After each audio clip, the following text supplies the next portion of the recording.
everybody, this is Mandy from Tropical Forge. So we got a bunch of pig fat from our local butcher. Typically I get beef fat from them also, which is what I render down into tallow to put in our soap. And I have a ton of soap over here that needs packed up for Christmas gifts. But tonight we're going to be rendering this pig fat down into lard. So a super easy way to do that is if you have a KitchenAid mixer and you have the meat grinder attachment, you can put the meat grinder attachment on there. And then if you get it down into those little tiny pieces, it really cooks down a lot easier. The goal with cooking down beef fat or pig fat is that you cook it slowly. If you do it and you start getting like smoking or it's just too hot, you're gonna get a lot of smell out of it. It's not like the worst thing and you can still use it. It just might not be as pleasant as if it's kind of more neutral smelling. So Zad is chopping it down into small enough pieces to put it in the hopper, and then what? Bite-size-ish pieces to put it into the hopper, and then I'll show you how the meat grinder itself works. It's really pretty easy. I know sometimes the KitchenAid attachments seem a little bit intimidating. This one is super easy. I'll show you how it works. So this goes into your KitchenAid attachment area. You put the set screw to keep it from coming out. The auger's in there. We've already been running this a little bit, so there's a bunch of lard already in there. You want your blade, it's kind of curved on one back side and flat on the other. You want that flat side against your screen so that it cuts it off. This is a larger screen. I went with the smaller screen, which makes pretty much about the size of what your store-bought ground sausage would look like. So the blade goes in. There's a little square chuck that it sits into.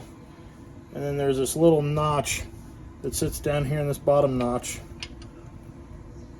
And that squeezes on there. And then you just spin this on.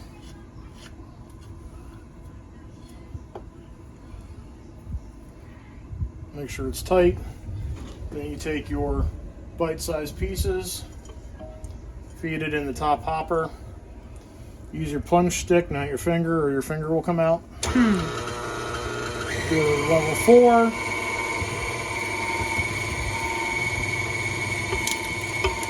And you'll hear lots of crackling along the way. Happy crackles. Happy crackles, right. Alright, so Zad wanted to note that you could also cut it into strips like this, and then you can sort of just feed it in. So you can do it either way. You can do chunks or you can feed it in. So he's almost done. He's got a few little strips to put in. So we're gonna fridge this for tonight, because it's getting pretty late. We're gonna fridge this for tonight, and then I will show you how to render it down in the morning. All right, so it's the next morning. We had this fridged overnight. I decided to split my bus tub between 2 stock pots just because I have so much. Obviously, you don't have to do this much at once. You can also do this in a roaster or a crock pot. I'm gonna do them on the stove because I'm gonna be in the kitchen today getting all of this soap labeled. So I'll be in here to babysit it. So you're just gonna put it in your stock pot. Obviously, if you have a smaller amount, you could just do whatever pot or whatever you want. I have this awesome new stock pot wooden spatula that I got from Homesteading Roots, and I love it. It's 18 inches long, so it's gonna be perfect for working on this. I just got it a couple days ago, so I'm pretty excited to use it. So we're gonna put this on the stove on low. Now, I've mentioned before that I have a propane stove. It gets super hot. If you have an electric stove, you may need to do it a little bit higher. This is where babysitting it, is gonna be handy. If you're doing a crock pot or a roaster, you could kind of start on low and then just, maybe adjust it to medium or see, what's happening and what you need to do. The biggest thing is you just don't want it to smoke, you don't want it to boil, you don't want it to get too hot. You just want it to be super low, super slow process.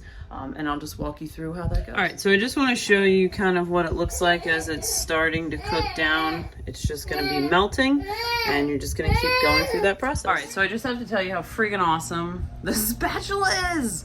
Oh my gosh, like I'm not fussing around with some silly little short spatula or ladle or some mess. This thing is phenomenal. So as you can see, I combined the 2 stock pots, might as well say propane. So I'm almost all melted. I have a little bit on top here.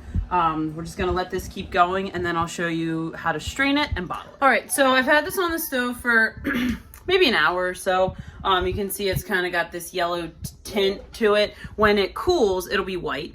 So if that's what you're used to seeing, like when you buy a tub of lard at the store, we're gonna get to that point. So I have my fine strainer over here set up over my empty stock pot. You can drain this through a cheesecloth, through muslin. I prefer to do the strainer. It's just a little sturdier, it's a little less mess. I can do this with basically one hand if I had to, if I was holding a baby. So, you know, any way that you prefer to strain, I'm gonna get this strained through and then I'll show you what it looks like. Okay, so once you strain through, what you have left here is what you could make into cracklins, which basically you could put it into oil and you could make these really yummy, like crispy pork cracklins. We're not going to do that today. I'm just going to feed this to the chickens. They're going to love it. And I'll show you what the lard looks like underneath. All right, so we have our strained lard here. It's warm, not hot. So I'm going to take some warm mason jars. I'm going to store this in quarts.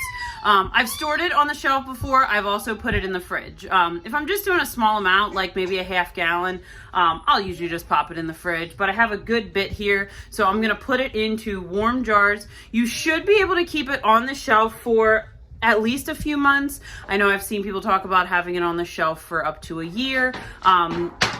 You just kind of need to check on it. A lot of factors play into that, like how cool is your storage space, you know, sterile jars, all the normal things. So you're not canning it. Your lid may pop down because it's hot and the contents are hot, but it's not like canned or anything.